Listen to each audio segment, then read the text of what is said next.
All right, welcome back to Boothside Sports. I know it's been a while, but we're finally back. We're starting to post again. How's it feel, Ian?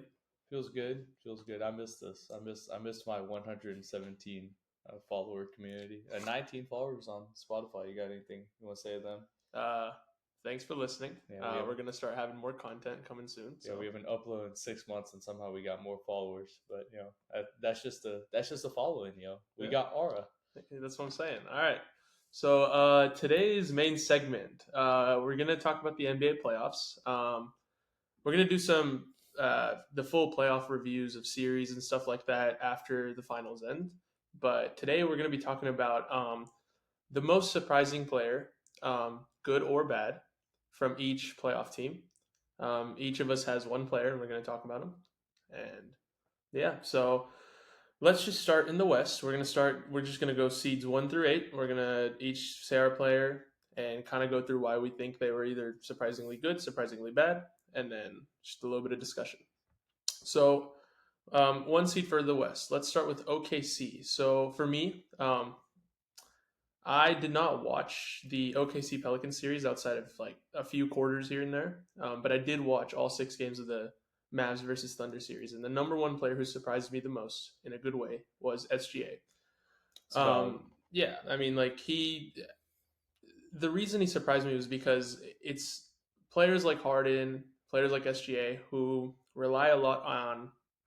I don't want to say foul baiting, but they draw free throws, Yeah, they draw like they contact, they they rely on the free throw points. right? Yeah. And um, it gets more difficult in the playoffs because they don't call as many fouls. They don't give them as many free throws. There's a little hmm less benefit of the doubt, and so I thought SGA's numbers might drop. He's not going to play as well.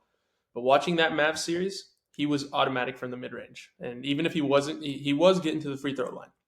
But even the times that he wasn't, knocking shots down, like hmm his game elevated in the playoffs, and that's what surprised me the most about him because watching him and then watching Anthony Edwards in the Western Conference Finals, I was like, yeah, I respect SGA a lot more for what he was doing against that a very, very good Mavs defense. So, I mean, just like some numbers against the Mavs in that series, he was averaging 32, 8, and 7. So it wasn't like he was just, hey, like I'm going to get my points from the mid range. It was also like, hey, I'm going to rebound, I'm going to assist, like I'm going to make sure my team's doing it. And, they didn't win, but he was playing great. So I mean, it's a great look for the future for them. Yeah, I mean, you look at SGA, someone who a lot of people thought was going to win MVP, and he had a big target on him going into the playoffs, but he went in there, and especially in that Mavs series, every time he needed to have a bucket, other than a few that ultimately lost in the series, he came in there and he had tough shots. But who didn't help OKC were some of the key role players they had to have. Right. People like Giddy, Holmgren, Duran.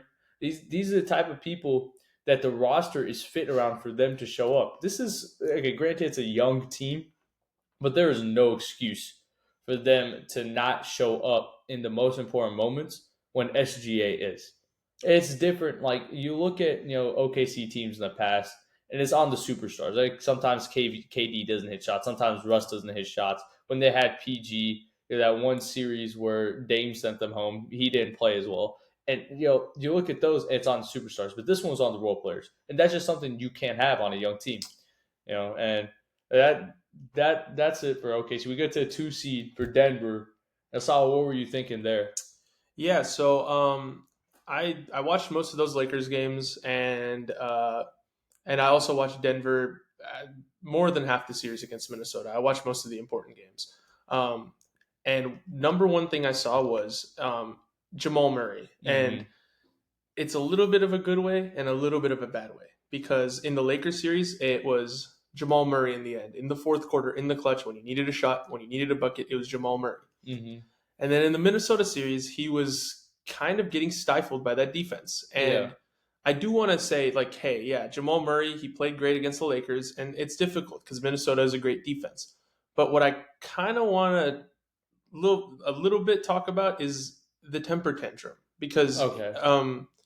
as a superstar player or as a star player next to an MVP, where you are the second best player on a championship squad, you can't be throwing heat packs on the court. You can't be complaining about refs. You have to take accountability for the fact that hey, Mm-hmm. you just didn't play well. Yeah. and you need to play better. Yeah. And yeah, in that Minnesota series, he was getting locked up. Mm-hmm. He was getting locked up. He wasn't playing well, and he needed to just fix that. But Yeah. there was a lot of complaining. There was a lot of refs this, refs that. Mm-hmm. I see that. So in a sense, I think he'll be fine next year. I think Denver had it was just a bad matchup for them, and even then, like they took it to 7. But I think Jamal Murray needs to both play better mentally and on the court. Yeah, I think the shot Jamal Murray hit against LA, like, come on now, that Right, was lethal. right, But the fact that he didn't get suspended and that there were no repercussions was blasphemous, to say the least. That was ridiculous. right. He's got to get suspended. There's got to be some repercussions there. But what do you think? What do you think Denver should do next year to get back to that championship level? Well, it's difficult because if you look at Cap, they're going to hit the second apron, and they have KCP, who's a free agent, who's a very important person on that championship squad. So Yeah, I actually personally think they need to look at, hey, we're paying Michael Porter Jr. a lot. Is he yeah, worth the money that he's getting paid? And they need yeah, to take a look at those key players because I think they have an Aaron Gordon contract extension coming up. yeah. You got to see, you got to stay under the cap. So I think it's going to be an interesting offseason with them. Yeah, a lot of tough decisions to make out in Denver. Aaron Gordon, for one, he doesn't necessarily pop out when you're watching that much, but he pops out in the box score. He pops out on the Right. stat sheet. AG won the highest field goal percentage in the playoffs. He's great at being in Jokic's spot up shooters. He's the perfect role player you'd have to have because he's a high flyer and he can hit the basketball from anywhere that Denver needs to do in their offense. And yeah, I feel like you talk about AG's future in Denver, and talk about the guy that came from Orlando with a lot of questions about his injuries and if he could lead the team, and he really fit in well there. But then we get to Minnesota, who had an unfortunate end to their season. Mavs took him out in 5. We thought it was going to be 4, but it was 5. So who's someone who shocked you there? This is a good way because a lot of people obviously are going to talk about the fact that they got gentlemen swept. They had this amazing defense, which I think a lot of it became like, hey, we're just overrating the Minnesota Timberwolves because they took out the defending champs. They had a great defense and all that. But what we have to remember is this is a young team. This is their first time in the Western Conference Finals since Kevin Garnett. Yeah. This is their deepest playoff run in a long time, and a lot of it was because of Anthony Edwards, Karl Anthony Towns, and Rudy Gobert. But Mm-hmm. I want to talk about one of their role players who's really stepped up in that Suns series, guarding Kevin Durant, Yeah. and who really stepped up in the Nuggets series guarding Jamal Murray, and that's Jaden McDaniels. Okay. He got a max contract extension, and a lot of people were like, "Hey, is he worth this sort of money? Is he worth the 130 something million that he's getting paid?" And we kind of got an answer to that in these playoffs because yes, he's one of the best perimeter defenders in the league, and we saw that how well he was guarding Kevin Durant in the round 1 series. And we saw that the way him and the rest of that defense were stifling Jamal Murray. And yeah, he wasn't the primary defender on Jamal Murray. There was a lot of looks they were throwing Jamal Murray, but when he was on Jamal Murray, he was playing very well. Yeah. But I think we knew about the defense. We knew he was going to play well. I think one thing that surprised me about him is how well he played offensively. Yeah. And I watched all 5 games of that in the Mavs series. One of them I was at the game, so I could see hey, this guy, he can play. And it wasn't just the 3-point shooting because yes, he was shooting well from 3. He was creating looks for himself when no one else could on that team at points, and the way he was driving, he was getting some mid-range shots. I think that surprised me because if he kind of puts that together, he reminds me a lot of Mikal Bridges back on the Suns a few years ago, where he's got the defense. If he can put that offensive game together, watch out because they got another star there then. Yeah, completely agree with you there. Everybody knew Jane McDaniels was a defender. He's a lockbox.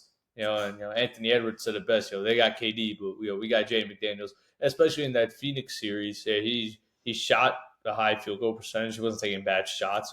It helps when you're playing with Anthony Edwards, but he killed it. For me, I really like Naz Reid. There were some games, even though they lost to Dallas, where Naz Reid showed up way more than Anthony Edwards did. And I'm just gonna look up some stats for him. And you're looking at a guy who everybody really pushed to the side past couple years, and he really came out and he showed up these playoffs. Yeah, I mean, if you look at box score numbers, like it won't pop out. He's averaged 11, 4, and 1, but that's the Yeah, sixth man of the year. And yeah. there were a couple games in the Mavs series he didn't play well, but he was shooting from three. Yeah, yeah. There was a series before that when they were playing Denver, and he really impressed me there too. He shot really well from three. Granted, he didn't play his best against Dallas, but nobody on the Timberwolves played their Right, best against Dallas. And they still somehow made the 3 games close. right. So, but yeah, you look at Minnesota and it's a team that you don't really know what's happening in the future because the money they're paying Rudy, the money they're paying Cat, Ant commands a lot too. So what do you think? What do you think's next for Minnesota? It's difficult because once again with the new cap rules, they're going to be in the second apron, and with their ownership issues that are going on right now with Yeah, Glenn Davis versus A-Rod, um, I think they said the current owner has only paid the luxury tax once in his time as an owner, and hmm I don't know how much he wants to pay the luxury tax. I know there is a report out there that one of the reasons he stopped the sale of the team, is because Arod wasn't going to pay that group wasn't going to pay the luxury tax. yeah, Which, like, I mean, we'll see how that goes, but I yeah, think they need to explore Carl Anthony Towns because that much money for a player who isn't going to elevate your team in the Western Conference Finals, they might want to explore getting some. And then I mean, you got that ant extension kicking in, and if you're okay with paying the luxury tax for at least another year and seeing if you can make a deep run, then go ahead. But yeah, it's going to be interesting. I think they need to look at Carl Anthony Towns. yeah. I think you really have to reevaluate Cat. And when he came in 16, he was like people said he was the next thing, and we've seen sparks. We've seen a lot of great moments from Cat, but we haven't seen enough to justify the treatment he's getting right now. And it's going to be interesting to see how that ownership thing plays out. Front Right, office management is super keen on the way you handle superstars. You can look at LA and the way they handle superstars versus the way Orlando handles superstars. right, right. And so then you get to, I guess my favorite team to talk about. Yeah, I know you like talking about, but LA, Clippers. Yeah, you got it. You know, you see, I think, someone who really shocked me in a bad way was Russ. He let his tempers get to him in, first couple of games. And from then on, he had a target on his back. He played great game one, but game one doesn't mean crap when you're playing against Dallas. Everybody knows that. And game two, got a bit aggressive with Luca, got teed up. Then he started putting up tour dates, like actual tour dates. I think he ate 8 field goals, like 8 shots. 8 times the ball went to a basket between games 2 and 5, and that can't happen if you're Russell Westbrook because your salary is now being commanded by your bench presence and your leadership. So if you're losing your mind on the court, you're not a very good leader, and if you're not hitting your shots, you're not a good bench presence. He's too short to be a big time defensive guy. And on the perimeter, Dallas killed him. Dallas killed everybody on LA in the perimeter. So he's not a great perimeter defender. And it really becomes a question of who's going to pay Russell Westbrook now. And Yeah, you can take it over from there. But yeah, yeah. I I was mean, super disappointed in Brody. no, I agree. Right now he's on a minimum, so like I will say this was his year to be like, hey, like I'm still a contributing player because I know there were talks after the Lakers gave up on him that hey, should he even be in the league at this point? Yeah. And I think at this point in his career where he's not the number, he's not the best athletic player that he used to be. hmm It's a live and die by the energy is kind of what I say with Yeah. him because the energy that he brings, the momentum that he brings on the court, when it's going, it's going. But hmm the issue is when he has games where he's just getting teed up for no reason, where he's playing aggressive, where he's acting aggressive, and it's not working for them.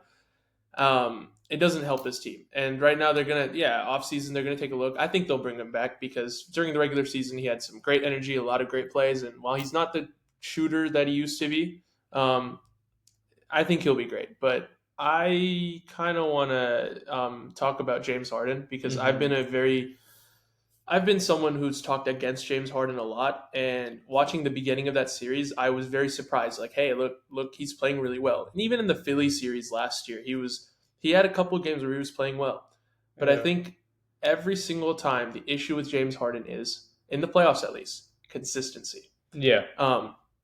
there's no consistency. You Yeah. can't have games where you're playing so well and then have games where you're shooting 7 points, like terrible Yeah. percentage. Like you can't have that. That's not, Hmm. especially when your best player and Kawhi Leonard is not playing, and you're like, hey, this is a squad. We are an underrated squad. We have a deep team. We can make a deep run. We need to keep the game. We need to keep a series together for our best player to come back.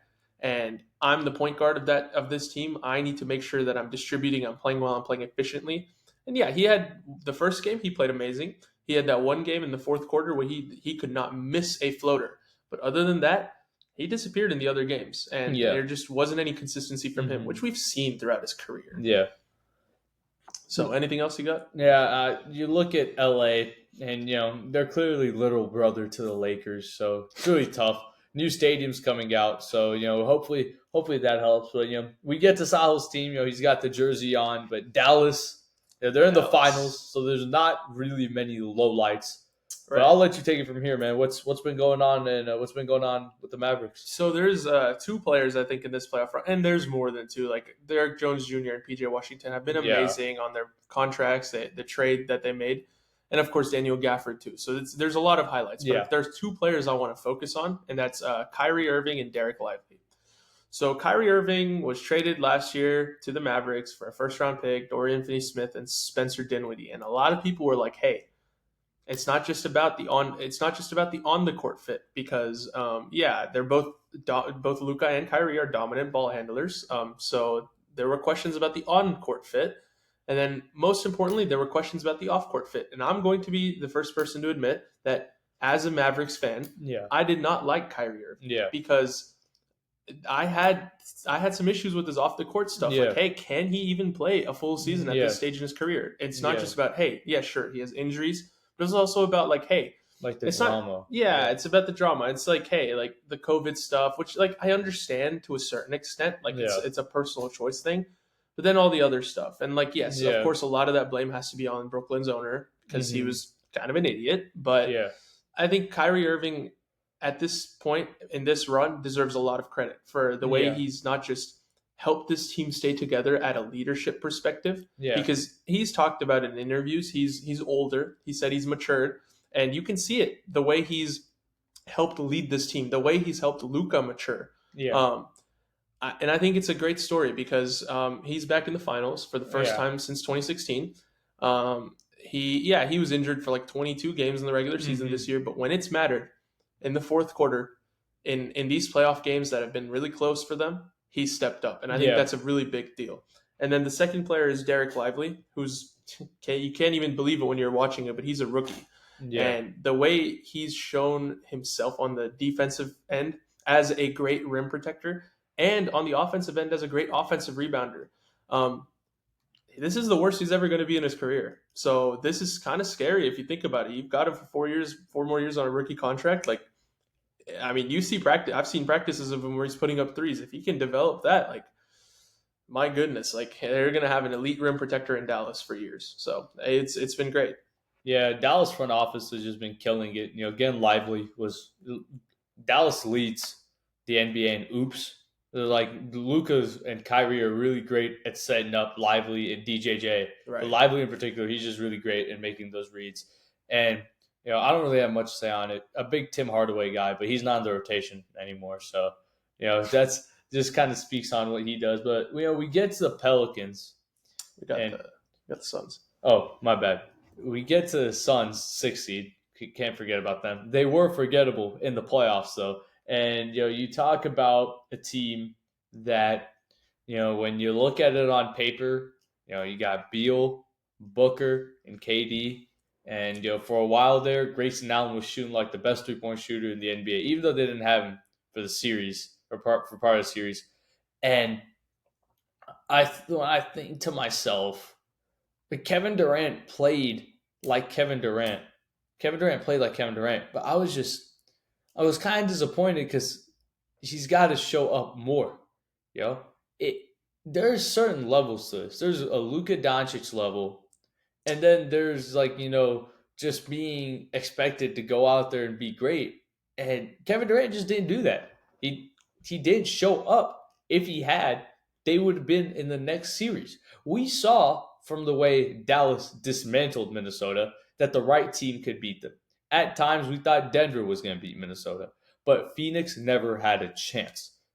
Anthony Edwards went out there. He said Kevin Durant is my idol, and then he cooked Kevin Durant. And that just can't happen. I mean, that's just cold. It was pretty funny.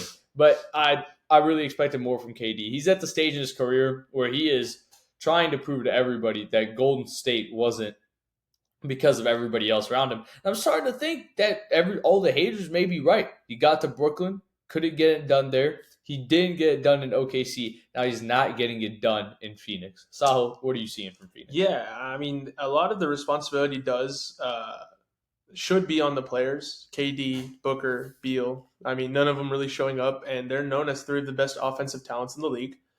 But I think a lot of this comes down to ownership and operating in terms of GM basketball operations, getting the correct players to surround your star players. Yeah. And I think it's important to take a look at the fact that they traded for Bradley Beal in the first place because last year they were knocked out in the second round against Denver in 6 games with Kevin Durant, Devin Booker, and Chris Paul on the team. And I'm not certain what Chris Paul's contract is currently, but I do know Bradley Beal is getting over $50 million a year. Yeah. And for someone who in these playoffs averaged 16.5 points per game, 4.5 assists, and 2.8 rebounds, that's too much money. That's not even $30 million a year money. I mean, come on. And I understand from a ownership perspective, you're a new owner, you want to make a big splash move, you want to get your team in the spotlight. You're going to trade for a great offensive player. But you have basically 2 shooting guards and then another shooter from the forward spot. You got 3 of the same player on the same team. It's not gonna work, especially with the salary restrictions. You have to go sign a bunch of minimum players, and that's just not gonna work as a team. You need some consistency. And I mean, you compared them to Dallas. Look, Luka and Kyrie, they're not known as great defenders, though they have been playing great defense in the playoffs. They're not known as great defenders. And look what Nico, their GM, did. He put a bunch of really good defenders, DJJ, PJ Washington, around them. Yeah. So I think you it's in hindsight's 2020. You're going to look back and you're going to be like, ownership made the wrong decision in terms of trading for Bradley Beal. And I mean, think of that salary spread out over 3 great role players. You think you have a chance now. So, I mean, I put it mostly on the operations and the ownership, the GM. I think it's a lot of the fault. And yes, of course, the players get a lot of blame for not playing up to their standards. But I mean, it's how you create a team that matters. Yeah, it's a big fall from grace from the Monty Williams era where you're the number 1 seed going into the finals up 2-0 against Giannis, and everybody thought Devin Booker was the next big thing. Now I can't even see his shoes on the internet. But you look at the next team, LA. Not the outcome they wanted from the season. And for me, there's a lot of people that over talk about LA, so I'll keep it short. It comes down to basketball operations. You're going through a lot of coaches, you're going through a lot of players, and you haven't found something that's stuck other than the 2020 bubble run. And for me, it comes down to basketball operations.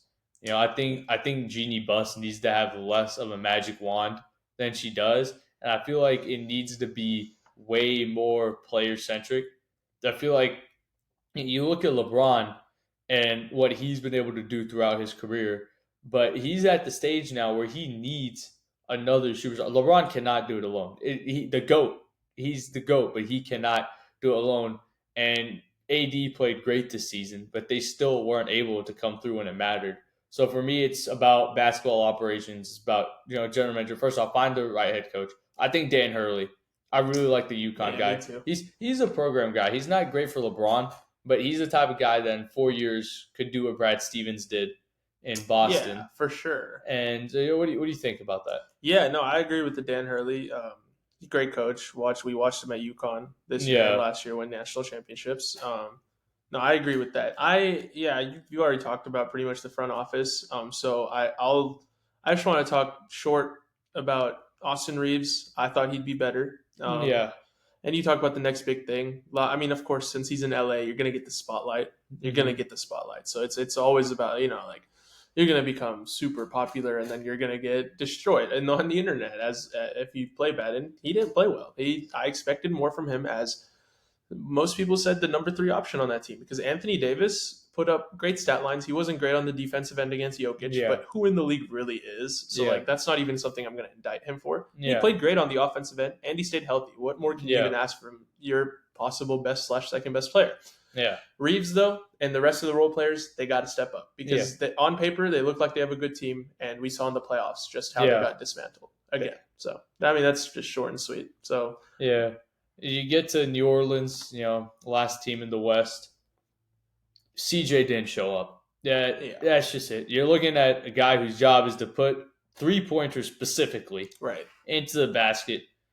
Atrocious 3-point shooting. atrocious efficiency. And he's looking at a guy who's you're topping up with turnovers. CJ's not great defensively. He's not what he used to be in Portland. And, Sal's the stats guy, so he'll tell you more about it. But, I need to see more out of CJ there. Yeah, efficiency wise, I'll bring it up in a second with CJ McCollum playoff efficiency. But one guy I wanted to talk about is Brandon Ingram, and because yes, he's been kind of seen in the past as the first/second option on this team, and we saw in these playoffs just that he can't be the first option, and if anything, he's really not. I think he could be a good second option, but it's more of a low-end second option, high-end third option. Kind of, again, what people see with Mikal Bridges. Like, it's just like the small forward spot. He's got a good mid-range game. But when you look at, I'm a stats guy. 14, 4, and 3, that's not going to cut it. That's not going to cut it. Because especially when coming into the series, a lot of people are telling you, hey, like, you got Zion Williamson. You're probably taking this squad. You're probably taking this OKC squad. And that's supposed to light a fire. Like, like, I can play too. Like we have good players, we have good role players, we have good stars. And for me, I mean, this playoffs has kind of proven to me that Brandon Ingram will not be taking that next step into superstardom. I think this is going to be where he's at for the rest of his career. And that's okay. It just surprised me in a bad way that and of course Zion with his injuries issues, they need to look at that. You got any thoughts on just a quick preview of what you think they're gonna do in the offseason? You look at New Orleans, and there's a lot of guys who need a lot of money. Right. And I didn't think they'd do very good this year. I didn't think Zion would play at the level he did when he was healthy. But, I went to a couple Pelicans games this year. One thing I saw, they played great defensively. I think Herb Jones was really established himself as a good glue guy on that team. Jose Alvarado, is a good perimeter defender. I feel like if you get a nice Derek Lively level rookie, or just any rookie in general, they got to kill the draft this year, because you're not getting anybody big in free agency. They're talking about Jared Allen as a trade piece, possibly. Yeah, that would be so nice to pair with Nance or Vooch. No, they have Valanciunas, which they'd probably trade out of at this point. He's not doing it for him. And I guess that's what you expect from the last seed in the West, but you get to the top seed in the East and the Celtics, and they're in the finals. They've had a cupcake run, but what do you think, Sahil? So look, I talk a lot about, hey, this was an easy run, but not like they really had a choice with it. They're the 1 seed. They're going to get the easier players. Sure, whatever black magic is happening that's letting all the opponents teams get injured. That's a different story. But I think, they're in the finals, and they went 12-2. So there's not much bad you can say outside of the cupcake run take. But one thing I want to really talk about is Jaylen Brown, because right now he is the highest paid player in the league. He got this huge contract extension, and a lot of people were questioning it. Hey, does he deserve that money? I know both of us, we've talked about it. Hey, does he deserve that money? Especially with someone who people joke that he doesn't have a left hand. He's not great from his left. So, but I think in this playoffs, he's shown us hey, I can play at this level.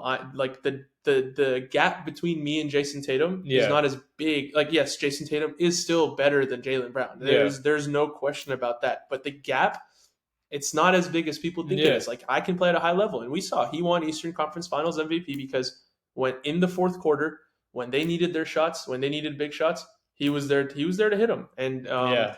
I'm remembering that the first game where which like Indiana, we'll get to them, but he hit that great three from the corner to send it to overtime where Yeah. they would have lost game one. So Yeah. Is my mic on? yeah, it's just making noise, I think. Oh, my bad. And you look at Boston, so many players you could talk about, but my favorite, and I love talking about this, is Brad Stevens. A guy who, in his first year as the Boston head coach, didn't go 500. A lot of people wanted him fired then, but he stuck with it, and he created a great team around Jason Tatum and Jaylen Brown. And he moved pieces out methodically. They let Al Horford go to Minnesota. They let Al Horford go to Philadelphia. Then they let Al Horford go to the Thunder. Then they brought Al Horford back for cheaper, and now Al Horford's playing the best basketball of his career. They traded out Marcus Smart. They got Drew Holiday. They got Kristaps. Everybody thought Kristaps was a broken player. He could be, but he went off last night. Sure. They hired Ime. They put Ime Udoka there, who's great at basketball, not great at life, good at basketball. And then they got Joe Mazzulla. They picked up Joe Mazzulla. He was an assistant at D2 before he got hired by Boston. These guys are really good at what they do. And people can be like, give Danny Ainge some credit. I'm not giving Danny Ainge credit. It's Brad Stevens.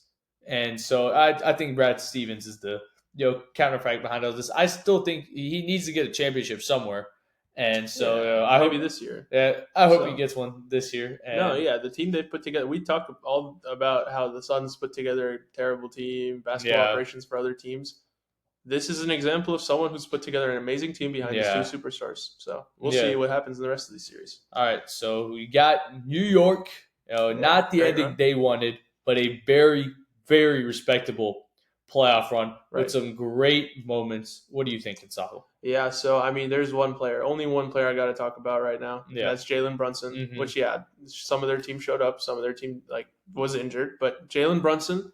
In this play, and we knew last play when he was with the Mavs, there were flashes of it, right? Like he had a couple of those games against the Jazz where he was playing amazing. There were flashes of it, but nobody actually thought he was going to hit this level of superstardom because that's what he is. He's a superstar. Yeah. And he showed us in this playoffs what he could do without his technically his second best player in Julius Randle, which that's a different conversation to have. Yeah. But and what he could do with the injured team, he played amazing against a Philly team that was on upset alert because of Embiid coming back, and he, all things considered, played as well as he could against Indiana. He broke his hand in the final game, but it was a great run for him. And I think they said the first player in NBA history to have 3 straight 40.5 assist playoff games. Yeah.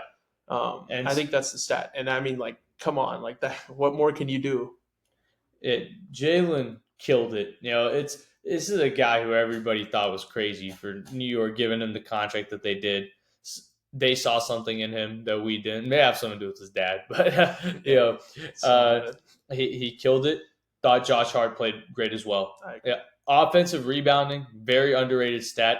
The opportunity to give second chance shots in basketball is something that teams will fight a lot over. And as a guard, to be one of the leaders in offensive rebounding is insane. Josh Hart is the epitome of a glue guy. He hits threes. He gets to a rack. He passes the ball out. He's a triple-double watch alert every single time he touches the basketball. And I just think New York has a good team. Now, I wouldn't change anything if I was New York, and I'd just wait for Randall to come back. And, Randall can give you at least 15. You have a good shot making the finals. Yeah, and I mean, look, injuries happen. It happens in all of sports. But I think they need to have a level of consistency and continuity going into the offseason. Yeah. Because, Josh Hart, I will say he shoots in the regular season under 30% from three. But in the playoffs, in the fourth quarter, when it mattered, he was knocking those shots down. And so, I mean, that's great. They have a lot of players, I think, that are underrated or – now they're probably related after this playoff run. So what do we got? We got the Bucks. We got the Bucks, yeah. So do you want to start it or? I think for me, Milwaukee, it really comes down. It's weird to say, but Giannis, he's injured, so you can't really put it on him. But him being injured literally changed the Oh yeah, entire trajectory for that team. And you look back on, Giannis being injured in, the 2020 playoffs and the Heat, like, ran all over them in that bubble run. And Chris Middleton did what he did then. He tried hitting shots and, it just doesn't work. And it's about Giannis being sustainable for more years to come. That's what I'm worried about. right. Because Giannis already has the ring. He has the MVP, but it's about, can he stay healthy now at this point of his career when your body's going to start to wear and tear, and now you may not be as incentivized. He's got to keep his foot on the middle. So it's not a high or a low. It's a worry. Yeah, I'm worried I about agree. Giannis, and I really want him to get to that position to where we're not talking about whether or not Giannis is going to be injured every year. And that's something that, he's just going to have to show us through his work the way Anthony Davis did this year by staying healthy. He's just going to have to stay healthy for a long period of time. I could point the finger at Dame, but I think if you give him time, there's a lot of players who in their first year with the new team don't really fit in well. Yeah, I mean he He's was injured too, Yeah, so yeah. and I think give Damon Giannis an off season. That's all I'm Right, saying. I agree. So No, the Giannis thing is it's interesting because I think 3 years ago we were talking about him as like possibly the second greatest power forward of all time behind Tim yeah, Duncan, and yeah, two MVPs and a ring. Like it's great, but now you're almost 30. Like, what's the consistency now? Like, hey, are you yeah, getting your second ring? Are you getting maybe another MVP, second ring? Like his numbers are great in the regular season, but right now it looks like some of these games that matter, he just is not. He's not on the court because he's injured. This calf injury, like yeah, it's kind of rough. yeah, So I mean, we'll see about that. I think right now and again, this isn't also a surprise in a good or bad way, but I kind of just want to talk about Chris Middleton yeah, because we watched him in a few games against Indiana, and he was carrying them. I mean, yeah. that's He the best killed way it. to put it. He was carrying them. There was that one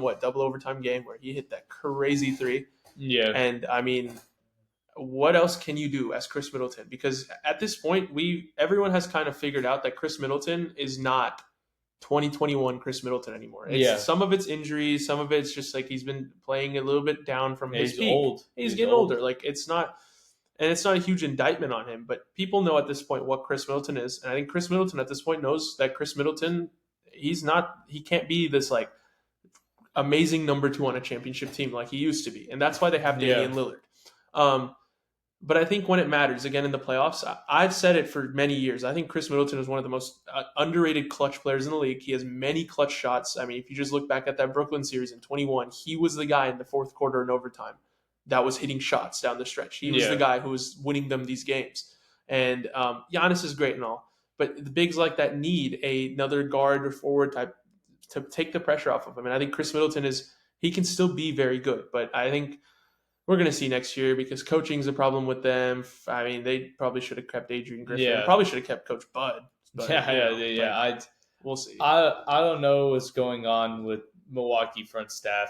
Some like inkling tells me it just has something to do with the fact that they don't like Giannis's brother, and I mean, I that's don't like us. yeah. I don't like him either, but like and so we'll see how that shapes out because Giannis isn't gonna have his foot on the trigger or isn't gonna have his hand on the trigger for Yeah, a long time. this is definitely going to be like a prove it year for this Yeah, newer team. So. it's going to be like for sure. Like you want the keys, you got to get us back there. Yeah. And so you get to Cleveland now. First off, I want to start by saying how pissed off I was that the series it's tough to watch on because it's on NBA TV, and that's ridiculous. That's a playoff game. And I understand that. I mean, NBA TV's it's solely through the NBA, so you want to get more media. yeah, You want to get a little more, which the Cavs series and stuff. But I think the one player I want to kind of talk about is Donovan Mitchell. yeah, Because he was great, and we've yeah, seen he can be great in the playoffs. He's one of the highest points per game in playoff history, especially in the last. He's been averaging like 30 in the last couple of recent playoff runs. And I mean, bubble Donovan Mitchell, like yeah. come on, like that was fun to watch. Like we know he's great in the playoffs. We don't know like. There is always this question of can they be the number one on a championship team? Can they be the number one on a championship team? We don't know because they haven't won a championship. But I think Yeah. at this year it was no fault of his own because his numbers were great. He had against the Magic in Game 6, He had the only points in the fourth quarter. All of the fourth quarter points were his Really? points, and That's he had insane. 50. It was. I mean, he was carrying them, and Yeah. I mean the issue was none of the others were showing up, but he was like, "Hey, I'm getting us to the second round at least." Like, Yeah. and now I mean we're going to talk in the offseason about extensions, which most signs are pointing to him accepting the contract that Cleveland's going to Yeah. offer. And Yeah. Cleveland's probably just going to make. I mean, they're talking. They're going to keep their big four or something like Yeah. that. But I think they need to move a couple of pieces. You have any Yeah. thoughts on I think another player? Evan Mobley is a unicorn. So Yeah, I think you need to keep putting your chips on him. I think Darius Garland should have played better. I That's agree. just something you're talking about. Donovan Mitchell maybe requesting a trade. One of those reasons I guarantee you is the fact that he doesn't want to be carrying the team every night when he's not supposed to be. Right. It's Darius Garland. It's not some guy you just picked up from LA Fitness. It's an all-star. He's an all-star. He's a bucket getter that just I feel like hasn't really found his footing with Mitchell yet. And there have been times where it looked great, but it's just like we said a couple minutes ago. There are more times where they've looked bad than they've looked good, and that's a problem in the NBA, especially when you're playing 82 games. Do you think some of it has been because of? I mean, this year they had a lot of injured players. Yeah, Do you think some of the not being in rhythm has been Donovan Mitchell being out for some time and Jared yeah, Allen being out in the playoffs? yeah. I think you give them a healthy offseason, and you could change the entire system for them. But at the same time, people are always going to be injured. Right. It's basketball, and the great teams, the Celtics or the Mavericks, they find ways to when that one player's out, they use their bench guys to get it in. We talk about 2017-18 Warriors. That's what they did great when KD wasn't there, when Steph wasn't there, when Clay was injured, when Draymond was injured, when Iggy was injured. They'd have other people come in and they'd have people fill in those roles. And Right. this is the greatest team of all time. But let's talk about the flip side of Cleveland. Let's talk about Orlando. Yeah, I think Paulo Banchero killed it. he did. That you're talking about a guy who still doesn't have. I can count how many nationally televised games Banchero has played on my fingers because the series Orlando. was on. Yeah, Orlando and the playoffs were on NBA TV. Right. But Caitlin Clark has played more nationally televised games than Banchero has. And it's just kind of funny to say because I think the brother deserves more respect. I agree. Like, coming out of Duke, everybody was talking about his cramping problem and how he wasn't sustainable for the NBA because he required a large amount of shots. And I was like, what if he hits those shots? I think one aspect he needs to get better in is his 3-point shooting. I agree. That's just like, you put me out there and I'm shooting as many threes as Banchero is. But he is great at facilitating. He's a great leader. Every single time he touches the basketball, I think he's going for a triple-double. So that's all I really got to say. I know you. Yeah, I know you were trying to get on Wagner there. So how do you think Franz did? Yeah, so I mean, first with Banchero, I think the 3-point shooting is just going to be a development thing off season, and he actually shot really well from three against Cleveland. Yeah. I have no worries for him. You know what I'm saying? Like, I don't think he's like some generational like talent, but he's gonna be very good. He's gonna be a guy who's gonna have a long career in the league, right, and he's multiple time All-Star type of deal. So I'm looking at some Franz Wagner stats because I saw Game 7 he played terrible. Like he was just not great. And so 19, 7, and 4 on 40% from the field and 26.5% from three. Ooh.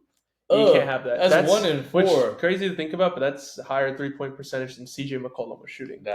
So I mean, but still, like, you're the number 2 guy on that team. I mean, that's not even in question. You're the number 2 guy. You cannot be playing like that.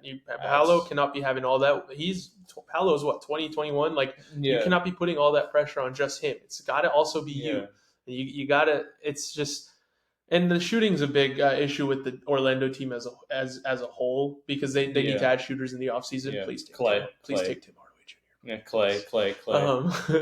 But I think Franz kind of disappointed me, and it's his first major set of games, so I understand. And this isn't something like, hey, move off of him, trade him, or something like that. I still think he's great. I love Franz Wagner. I loved him his rookie year, and I think he just needs a little bit of time to develop and grow. So I think he'll be fine, but it just surprised me in a bit of a disappointing way. Yeah, and when you look at Orlando, it's not the best market to be in, but if you get a couple of shooters there, good Lord, that team is dangerous. It'll be fun to watch. It would be fun. It would be fun to watch. And you get to Indiana, and a lot to be said. Genuinely a lot, just because we were both Pacers haters. And Yeah, I mean, like we're not. I don't really. I don't want to say that in a bad way, No, but like yeah. they also were. They also took advantage of a bit of a cupcake run. So Yeah, and for me, one guy that I really look at when I watch Pacers basketball is Andrew Nemhard. love them.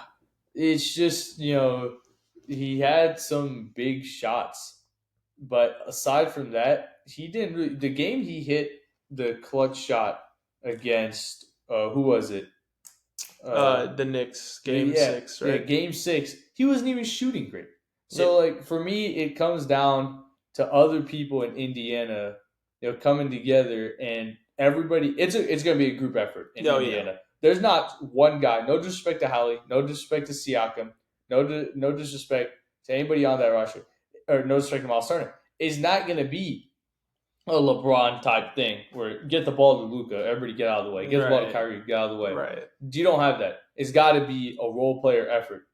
And you're going to talk about Rick Carlisle. It comes down to him, though. So what do you think? Yeah, so I mean, with Nemhard, a lot of people are comparing him to Brunson and the way he was utilized in Dallas, and not really utilized, but like development type things. Yeah. I personally love Andrew Nemhard. I think he's going to be great. Yeah. But yeah, a lot of their issues, especially in the conference finals, were exposed, and that was coaching. And Rick Carlisle is a championship coach. He's had some playoff issues, especially when he was on the Mavs with Dirk. Like they lost as a 1 seed to an 8 seed, so he's had issues in the playoffs. And a lot of people are going to look at this and say, "Yeah, Eastern Conference Finals run." They don't win against the Bucks if Giannis was playing. Yeah, they don't win. Yeah. So like, it's not. Hey, yeah, sure, they got past them. They got past the injured Knicks, and yeah, you made an Eastern Conference Finals. It's props to you. They could very well have won the Eastern Conference Finals. Yeah. They could very well be in the finals right easily. now if they had just executed in clutch time. And a lot of what I saw, because I watched at least in fourth. I didn't watch all of those games, but I watched the fourth quarters of at least 3 of them. Yeah. I mean, first of all, you're up 3. Yeah. I mean, the timeout, all things aside, as soon as the Celtics have the ball, why do you not foul? Yeah, that's ridiculous. I mean, talk about on the LeBron pod with JJ Redick, but it's basketball. My JV guys know that when you're up 3 and you're in the bonus, so you know they're going to the line to shoot 2. Sometimes they'll miss one of the free throws also. Like, I get it because it's Jaylen Brown. Jaylen Brown's going to knock free throws down. I need to know what Pascal Siakam was thinking, though. And I need to know why Rick Carlisle wasn't just like, hey, just foul him. Yeah, just foul him. Yeah, it's ridiculous. So talk about poor clock management. Let's get to the next team on the list, Philadelphia. And it's a fun one. It's a fun one, but for me, I was thinking about it as we were talking. I'm really disappointed. It's kind of a weird one. I'm really disappointed that Buddy Hield didn't really get his footing in. Yeah. And because do you remember at 22-23, every single mock trade had Buddy Hield in it. Buddy Hield was going to Miami. Buddy Hield was going to LA. Buddy Hield was going to Buddy Hield was going to Golden State at some point, and he ended up going to Indiana. And I'm disappointed that when he got to Philadelphia, Nick Nurse didn't just sit down and be like, "We know it's Buddy Hield." Like, come on. You're telling me you don't have a spot for him on a team where you have a problem with shooting? Like, you're telling me Tobias Harris is good at the one-off Carmelo Anthony shot, but he's not a great defender. You look at the numbers, he's not a great defender.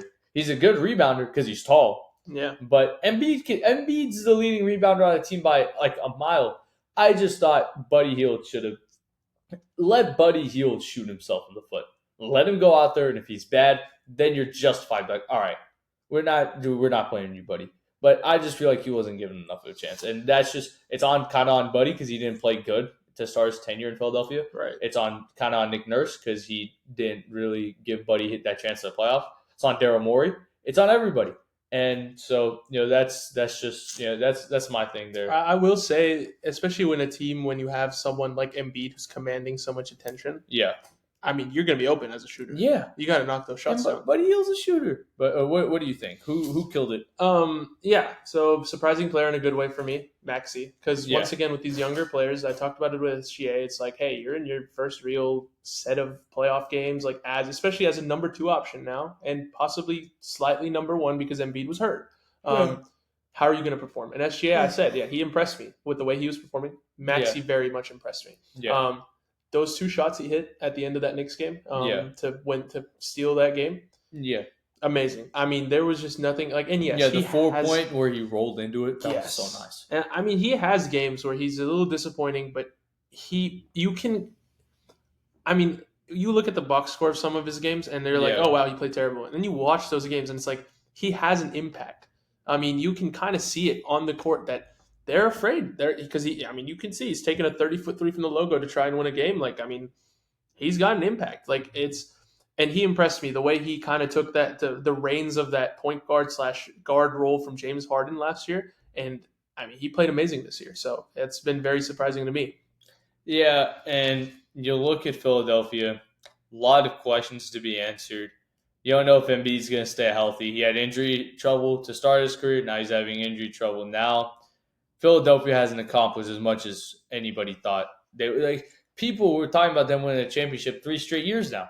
They've changed coaches. It wasn't a coaching problem. It wasn't a player problem. You really have to figure out what's going on in Philadelphia. And, just a funny stat. Yeah. Because you're talking about the fact that Embiid hasn't made it past the second round ever. Yeah. Luka Garza has more points in the conference finals than Joel Embiid. That's funny. I saw that.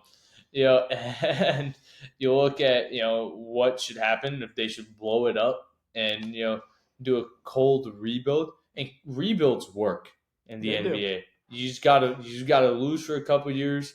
We saw Phoenix have a high point. Dallas rebuilt, and we know rebuilding works. And we get to our last team here, which is the Miami Heat, and I'm not really that upset because I love the Miami Heat culture. I love Pat Riley. I love Spo. I just think it comes down to when you're talking about making these big name trades. I've seen every superstar in the Miami Heat jersey. I've seen Kevin Durant's mock up in a Heat jersey. I've seen Dame. That was a big one. Dame in a Heat jersey. I mean, I've seen Giannis in a Heat jersey before you sign his new contract. You got to pull the trigger on some of them, Pat Riley. He's at the point now where they're making the finals with guys they picked up from LA Fitness. Right. Like Gabe Vincent, Max Strus. They're so good at getting there. It's about getting over the hump because superstars are the ones who can handle the pressure. Right. The regular guys may crumble. And so that's my only real criticism. I will say, though, I'm not disappointed in Miami.